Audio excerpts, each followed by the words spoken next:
Okay, it's 1 o'clock and we'll give everybody a few seconds to get logged in.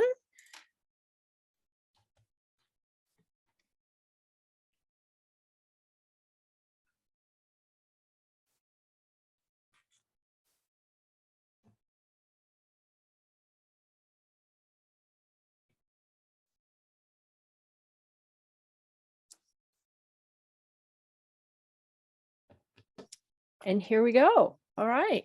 So good afternoon, everybody, and welcome to the second Saturday series seminar.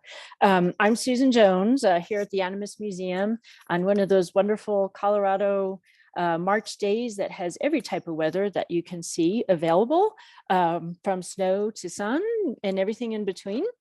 And I'm really happy to have the president of the La Plata County Historical Society Board of Directors, Gay Keene, here with me today.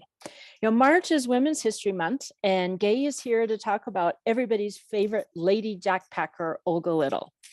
But before we jump in, I just want to go over some quick Zoom housekeeping. We are using Zoom webinar feature, which means that you are all muted and your videos are off. At the bottom of your screen, and you may need to mouse down a little bit to see it, there are several icons. To minimize distractions today, we've disabled the chat function. However, if you have an immediate issue or question, please click on the Q&A icon and we'll be monitoring that. We ask you to hold your questions, and at the end of the talk, we'll open up for questions. You can either type them into the Q&A, or you can raise your little hand and we'll allow you to unmute yourself and ask your question out loud. This session is being recorded and you will receive an email in 24 hours with a link to the recording and some of the other resources that we're going to talk about. And with that, let me turn it over to Gay. Thank you. Good afternoon. Now, if you're a young woman, would you rather make $2.75 or $3 a week being a maid or babysitter or waitress? Or would you rather earn about $300 a month being your own boss, riding a horse up into the beautiful La Plata Mountains? Olga Schaff chose the latter and began a 30-year career where she gained recognition and fame as a female jackpacker. Now, Olga was born on July 26, 1883 in Essen, Germany, to Frederick and Johanna Schaff. At this point, there was also an older brother, Gustav. Now, when Olga was about a year old, her family came to America. They went through New York into Omaha, where her father is listed as a plumber. But in 1887, the family made it to Holyoke, Colorado in Phillips County. There, the father just really had a very, very rough time making it as a farmer. And so he eventually went down to Chama, New Mexico, where he was working on a ranch down there. Well, he became so enchanted with the New Mexico area that he sent for his family. It was on this 400-mile, 3-month trip from Holyoke to Chama that 10-year-old Olga got lessons in mountain travel and animal handling, since she was in charge of their 8 horses and their small herd of cattle. They arrived in Taos about Christmas time, where young Olga had to learn that mom had forgotten to send a forwarding address to Santa, and there would be no Christmas. When they made it to Chama, Olga and her brother Alvin, by this time she had a younger brother, did go to school in Chama for a little while, but the only language spoken in the school was Spanish. When she was 12 and Alvin was 9, they rode burros 150 miles to the Durango area. They went to the Turkey Creek area. They stayed a couple of months and then they went back to Chama. But after this experience, the dad decided he wanted to bring his family to Animas City. Now here's young Animas City. The father built a log house at 3rd and River. Now, Olga's father had never been in really good health. So Olga went to help in the fields. She did the haying, she did cattle branding, she herded the cattle. She did other things to help with the family finances. She worked as a maid, she worked as a waitress. She and Alvin started training horses, and they knew they could make $5 a week training horses. She had another little business that she would do. She would take tourists or locals, sometimes picking them up at the train station and taking them on scenic rides or camping trips into the mountains. It was about this time she was really gaining her reputation as a horsewoman, as she participated in many rodeos and riding and roping contests, and was taking home award after award. 1909, there's a flood. There's lots of trails are damaged, bridges are damaged. And about this time, there's also a shortage of men. Most of the men had gone to the mines, and there was nobody to do the packing to these same mines. So one day, Frank Rivers approached Olga and asked if she would consider being a packer to the Ruby Mine up Junction Creek. Well, at first, Olga's like, I don't know anything about packing. But Frank promised that he would pack the animals, and all she had to do was lead him up the trail to the mine and bring them back. Oh, and by the way, he would pay $20 a ton. This money would really help the family. So Olga went home to change into more appropriate footwear, like the boots we have here at Animas Museum. Now, she did go ahead and take the pack animals on their 25-mile trail up to the Ruby Mine. Frank had packed the animals for her. Now, the Ruby Mine is going to be up here on this map, kind of up at the top. The 40s, there was a Ruby King, Ruby Queen. The rubies were up here at the top. And she was able to get the animals up to the Ruby, and she ran into one problem, and that was that the knots that Frank had tied were so hard, she had trouble undoing them. But another packer, gentleman who had been a packer, helped her with that problem. She got the animals unloaded. Problem number 2, there was no sleeping quarters for a woman. So her solution to that was she just stayed up all night. Well, the next day she got the animals ready. She's on the trail back down to Animas City, but she just gets a little bit away and she's just exhausted. So she pulls off the trail, ties up the animals, and takes a nap. Well, she's awakened from her nap by a gentleman named John Ball.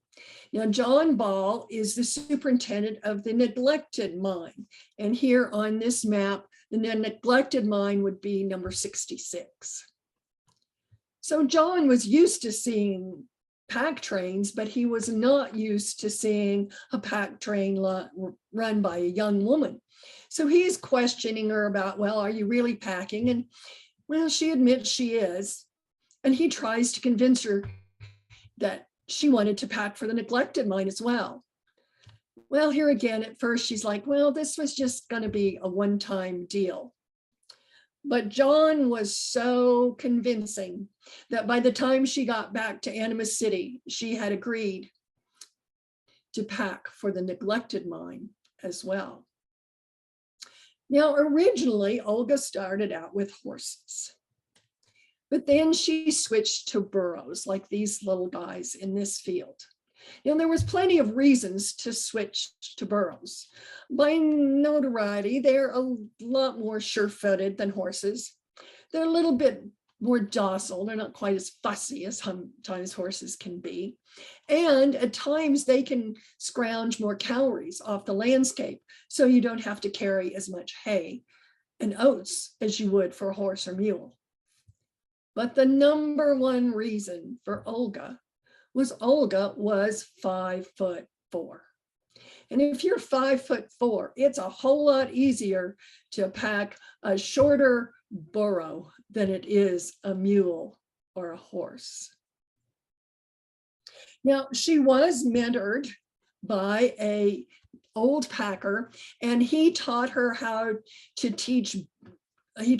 do better knots, like the diamond hitch, so that the knots would secure, but they would be easier to untie in case of emergency. He helped her learn how to balance the load on the animals, because on these trails that were often on slopes, you didn't want an animal to become unbalanced and fall off the trail. Olga was known to be very kind to her animals. Unlike others, she never cussed at them. She never pushed them. And she did the packing herself. She liked to know that she had packed the load herself. And she was very careful. She usually put a sack on one side, sack on the other side, and a sack on the top. But she would judge the weight that the burro was carrying by the size of the burro. Each burro had its own saddle. Here is Mark's saddle. We have Mark's saddle here at the Animas Museum.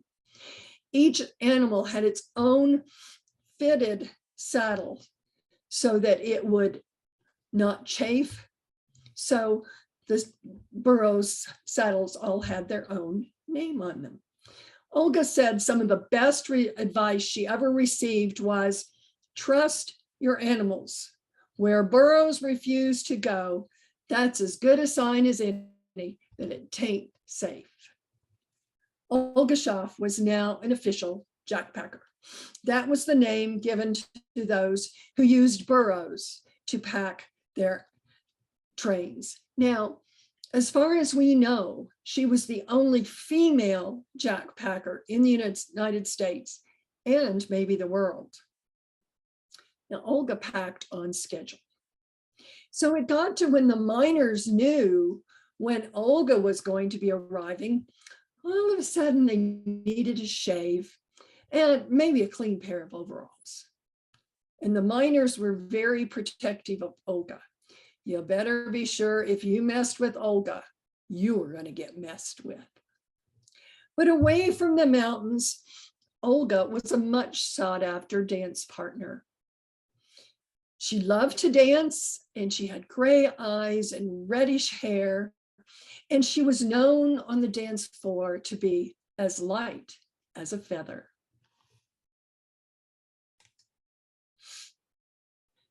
Olga spent her early careers going up the Junction Creek side up to the area of the Ruby and neglected mines out of Animas City.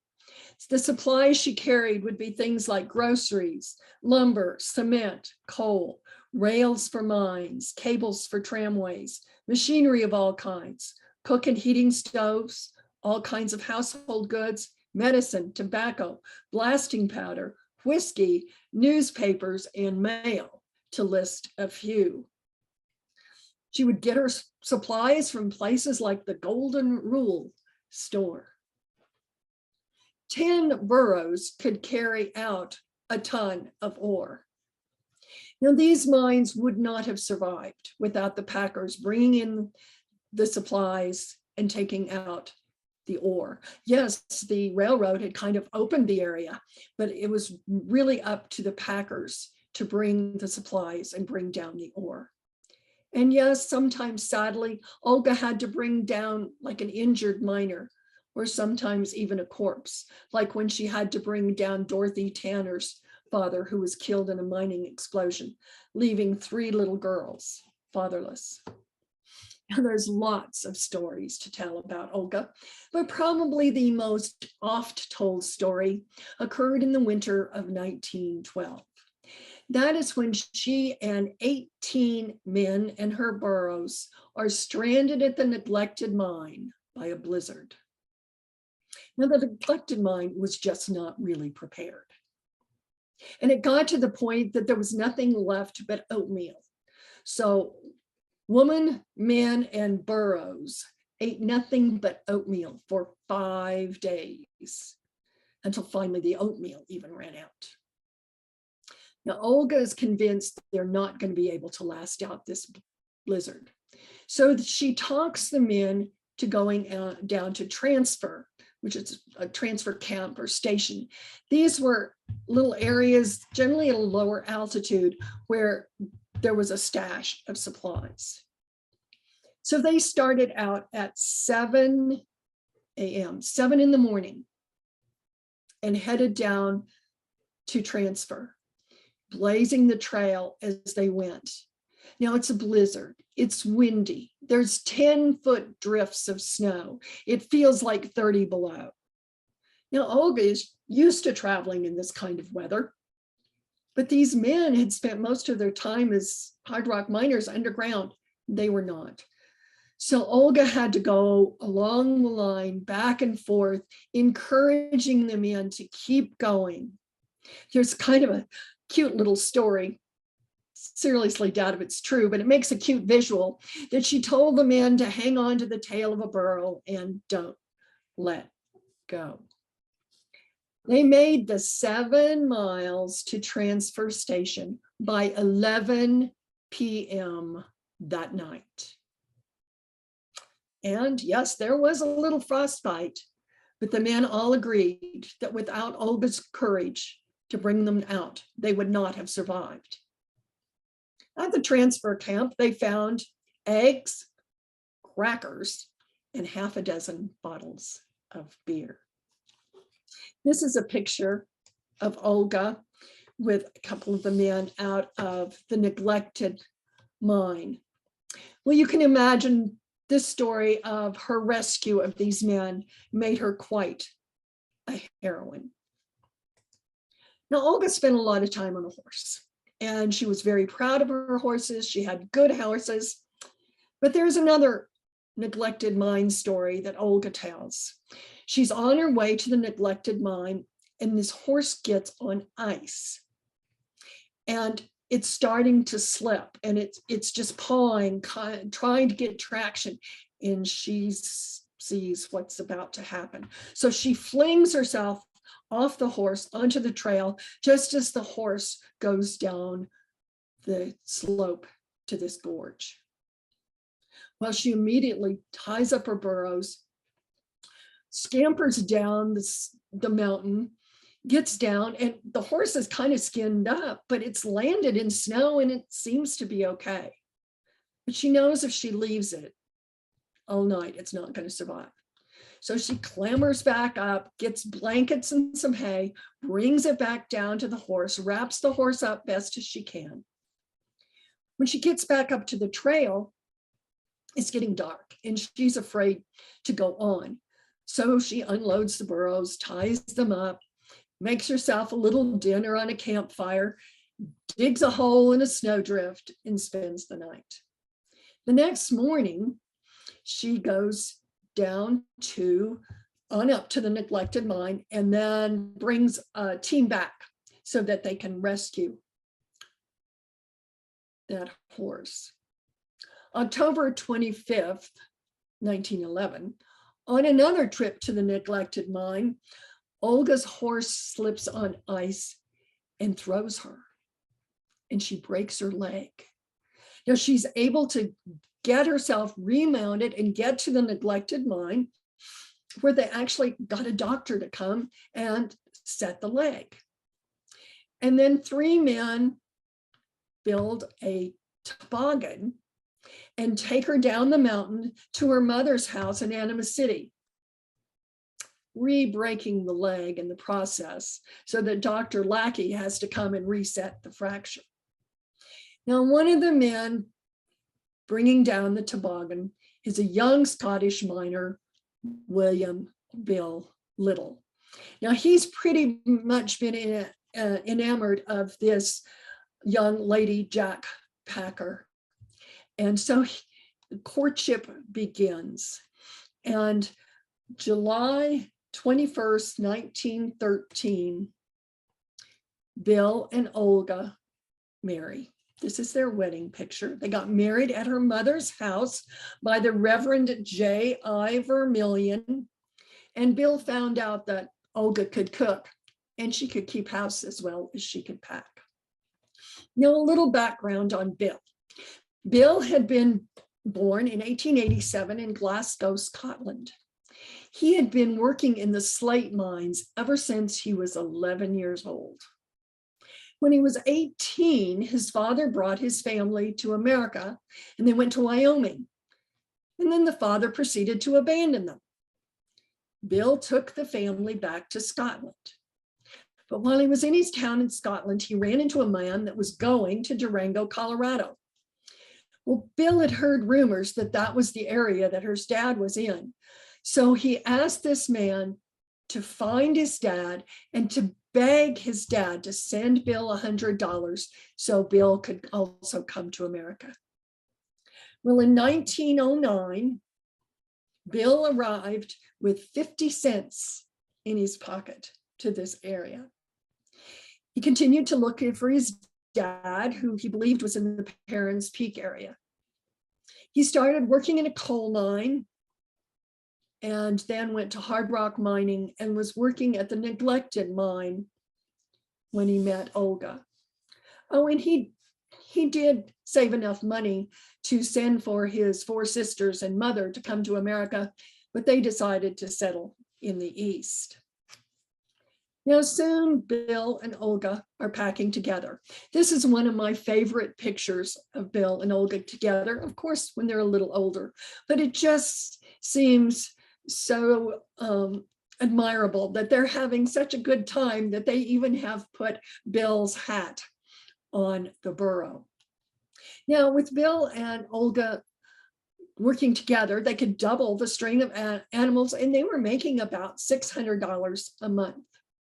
And so by saving their money, they were able to buy in 1914 a ranch up above Hesperus and Mayday, about 5 miles up the canyon from Hesperus. This is a picture of their ranch at Mayday. Now, in 1915, Olga was reported of having 30 pack animals and was hauling to and from the volcano mine, which at this point was actually being managed by Bill Little. In 1915, Olga also contracted to fix the Junction Creek Trail because it was so rough. 3 of her burros had gone lame coming down from the Durango Girl. In 1921, the Littles bought the Chitwood Saloon up at La Plata City, further up the canyon from Mayday. As you can see, even at this time, it was a ghost town.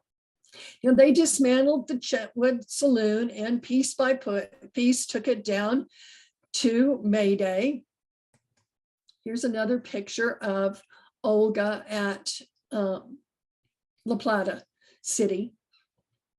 Now, they took those pieces and put on quite an addition to their home there at Mayday, using every single bit of that saloon.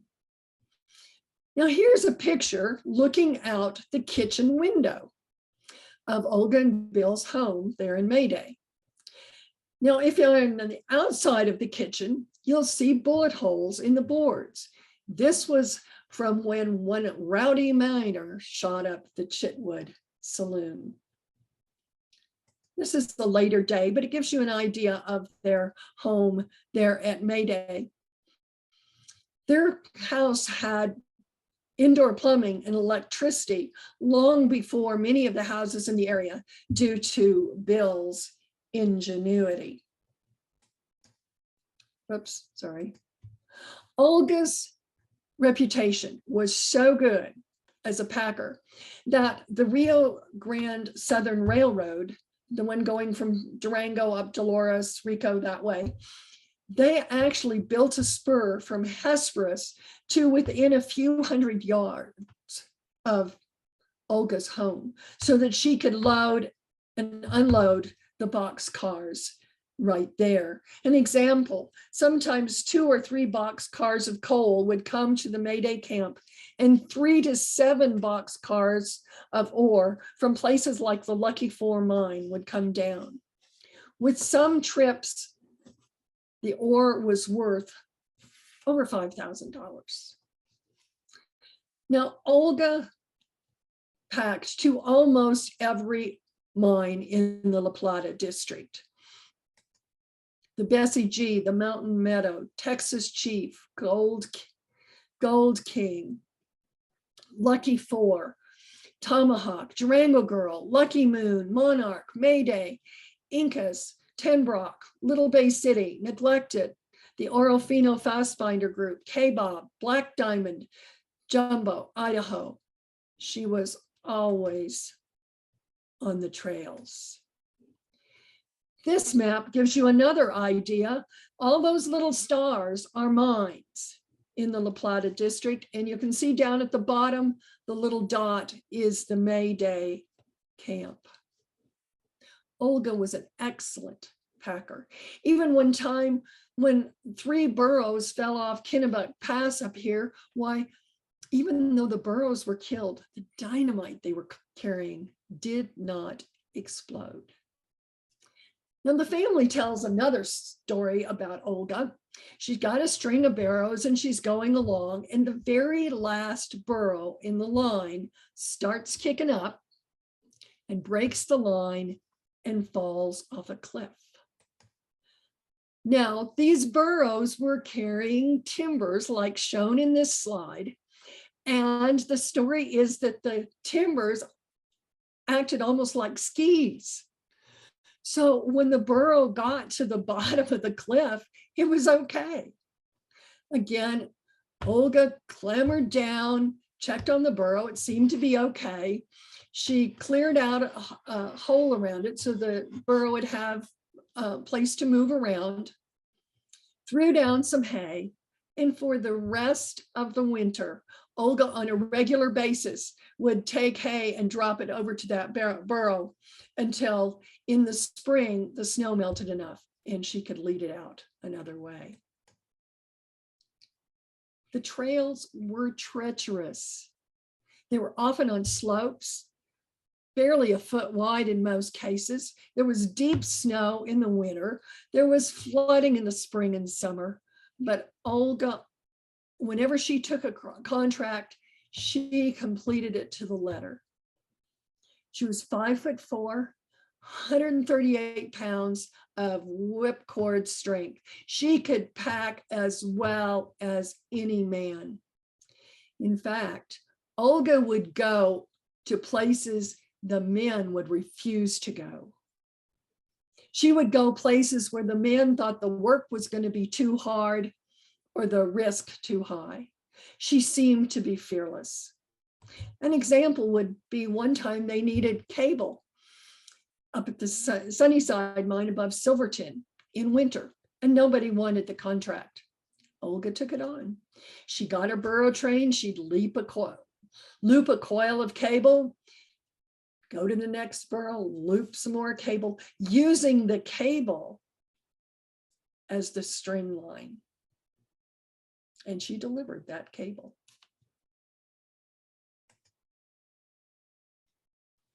Now, you would think that mountain lions, bear would be the most dangerous. But would you believe, October 11th, 1934, this article appeared.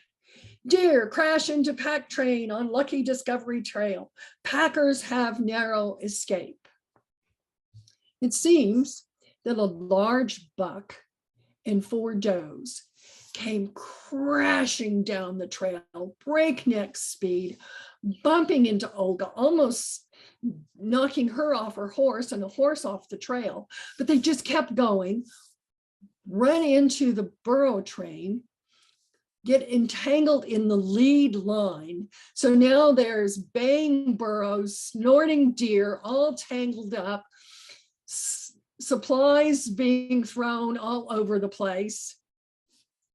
Olga said that she had had many experiences on the trail, but she considered this one of her most dangerous. And John Handy, who'd been with her, but at the end of the burro train, said he would have rather faced a mountain lion. So here she is on the trail from the Gold King. Now, speaking of harrowing experiences, an interviewer once asked Olga, "What was your most harrowing experience?" And she explained, it's 1939. She's in Denver for the Sow Belly dinner for the Colorado Mountain Association. But before the dinner, there was a parade. And when she was at the parade, one of those on the street reporters confronted her with his microphone, asking her, "What was your most dangerous experience?" Olga was just tongue-tied. She was kind of caught off guard. She didn't know what to say. The guy kept urging her on. And finally, she told about when she'd been trapped in a canyon by the snow. And she'd gotten so hungry, she ate this tin of peaches and it was tainted. And then she got violently ill. And the only thing she could do was grab a hold of the rope of this burro. And this burro took her to safety. But she explained to the later interview, her most harrowing experience, being caught tongue-tied in front of that street reporter's microphone. And this is Olga in a very typical outfit. It's a picture I think we've all seen, with her boots, her jodhpurs, and her wonderful cowboy hats. In 1938, pictures of the Spanish Trail Fiesta were seen by executives of the Columbia Broadcasting Network, and they wanted to interview her. Well, when contacted, Olga agreed, but she couldn't go to New York for a couple of weeks because she had to finish the hang, and she needed to make a couple of more trips up to the mountains, to the mines, because she'd promised the miners. I think in the end, the interviewers came to her. But she did participate in a lot of parades. Another example, it's July 3rd, 1947, and she's in Denver with 6 burros to give an exhibition on early transportation in Colorado. The next day, she was to go to Central City to be in a parade there. And of course, just like this picture, she was a very popular member of the Spanish Trails Fiesta Parade year after year. Olga packed for 30 years to the mines all over La Plata district, carrying supplies that the mines needed to survive. But World War II ended. Most of the mines closed, and Olga and Bill are looking at retirement. Here again, one of my favorite pictures of Olga and Bill in retirement, leaning on their gate. Now, ever since 1920s, 1924, especially by 1929, Bill had been having some health issues, and the doctor had encouraged him not to go on these high mountain trips. He'd been the foreman at the Mayday mine. He was in charge of the fire station at the foot of La Plata Canyon. But the thing he loved to do the most was to find stones and turn them into beautiful jewelry in a lapidary shop that he had created for himself.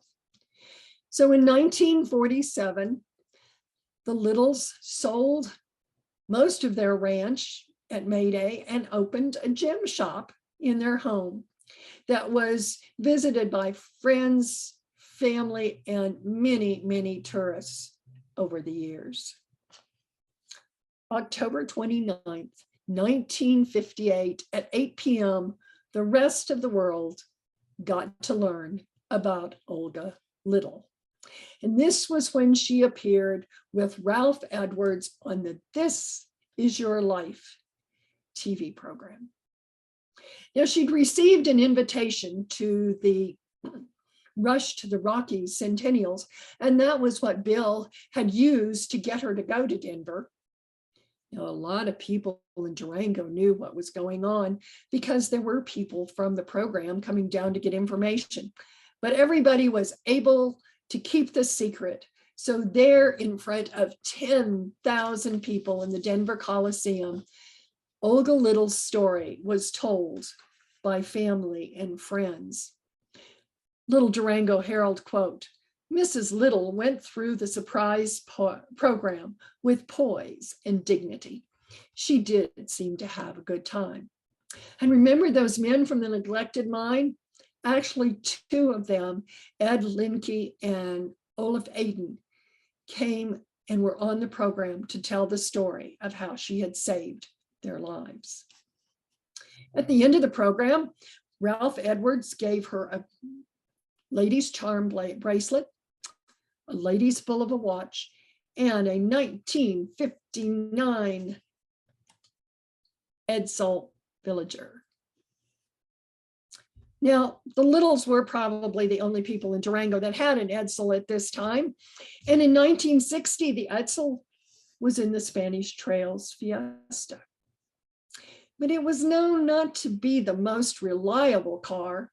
And well, there was kind of a joke that Olga needed to hook up her burro team to take it to the mechanic. In 1963, Olga and Bill celebrated their 50th anniversary with quite a celebration in the community, but they kept busy. There's a cute story about Olga had gone with Vera Lindsay to Denver. Vera had to go to Denver to take her beauty operator exam, and Olga had gone along for moral support. Somewhere in 1961, she kept busy with the Girl Scout day camp. The Littles were active in the Breen Grange and in the Four Corners Rock and Mineral Club as well. In 1983, this mountain became the Olga Little Mountain. It rises 11,426 feet just to the east of Kennebec Pass, not awful far from the neglected mine. Her other recognitions include the 100 most important people in the West. She was a member of the Denver Sourdough Club and is listed in Colorado Women's Who's Who. Now, in her retirement, Olga kept her burros. They were in the pasture in the summer and, if needed, a warm barn in the winter. She had said, they helped take care of Bill and me for a long time, and I mean to look after them until they or I die. Jigs, her favorite, lived to be 42 years old. And here's Olga with Mutt. Now, Mutt's female. Mutt was the last to die in 1965. Bill died August 29th, 1969. Olga followed in September of 1970, leaving a legacy of having saved men, mines, and animals. Admired so much for her strength, her courage, her kindness, as a role model to young women who wanted to follow her into careers that were dominated by men. As Ralph Edwards told her, wherever mining men gather and wherever tales are told of gold and silver in this great state of Colorado, part of that glory will always land upon your name. It wasn't only men that won the West. And this being Women's History Month, it seemed a very appropriate time to recognize and celebrate this amazing lady jackpacker, Olga Schaff Little.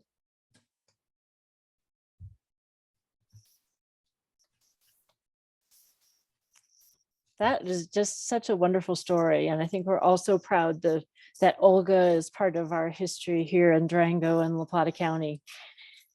But before I open for questions, we talked a lot about different mines today in the La Plata district.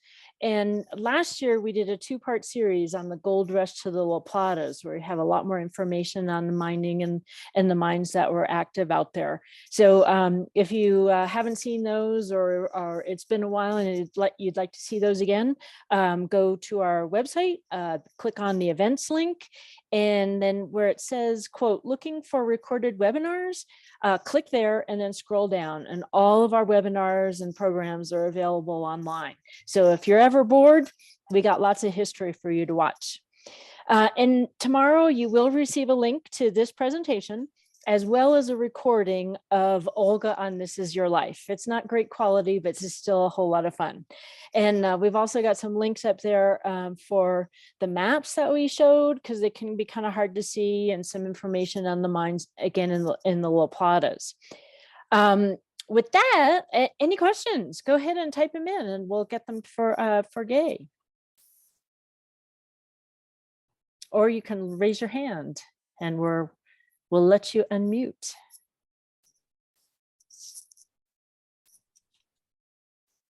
I'm not seeing any questions. Now, Gay will be reprising this talk in person only this time at the Durango Public Library on Wednesday, March 29th at 5:30 p.m.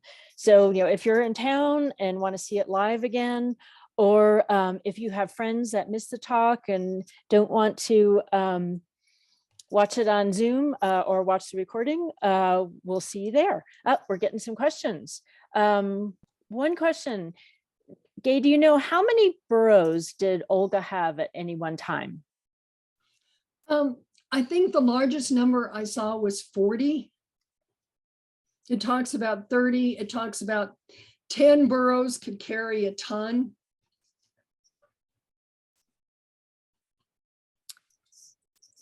That's still a lot of boroughs to watch after. Yes. Well, you saw that picture that was when I showed boroughs, that was taken at the ranch.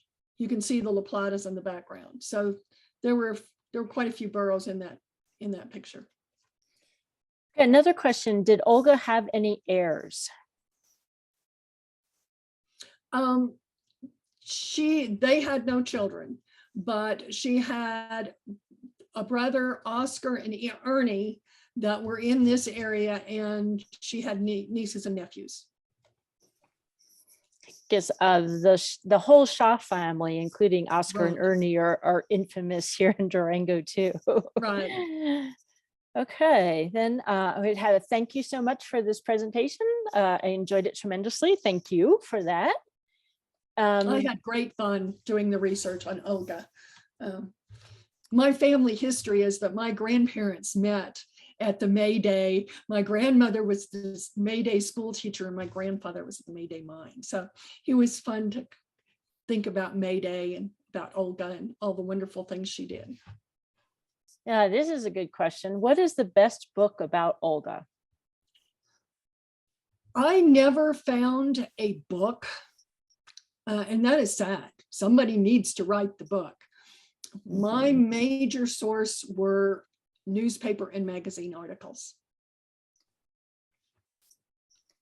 Yeah, I think that's a book waiting to happen.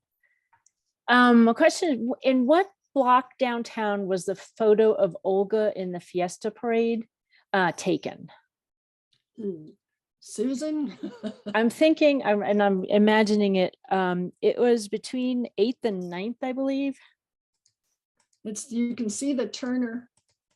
Yeah, it's looking west. You can see Turner Insurance. You can see the post service station. It's either between 8th and 9th or between 9th and 10th. And like there's a sign kind of off to the left for the Kiva. And I think that's where the Rialto was later, but I could be wrong. And then the Kiva, because the Kiva was at 8th. In Maine. So I think this is between 9th and 10th, actually. But we'll get back to you on that one for sure. Okay, next one. What is the status of the ranch? Ooh, I do not know. I know it was bought. It's in private hands. Yeah, it's in private hands. Yeah, there is a family that owns a ranch and the house, and loves Olga and the story. So it's the house is still there. The old Chitwood Saloon is still there, Parts of it or are parts still of there. it. So, but it's in private hands today. Yes. Where is she buried? Greenmont. Greenmount Cemetery, which is just a wonderful place to visit. All right, then we have, let's see. Olga had no kids. No, she did not. No children. No children. So we got that one. This would be a great school presentation. Yeah, it would. It would. Oh, and somebody says that we do have someone in the audience who is in the process of writing the book and hope to have it done by the year's end. So All right. great, good luck. It's something that a great story that needs to be 10. Okay, then we've got a couple thank yous, and thank you. And I guess, Kathy, the notes on the building. So you're thinking, it sounds like between 9th and 10th is the block that we're on. So I think we're good. Okay. Anything else? Okay, and here, yep, another reminder. Gay is going to repeat this presentation live at the Durango Public Library on March 29th at 5:30 p.m. So that'll be a fun occasion.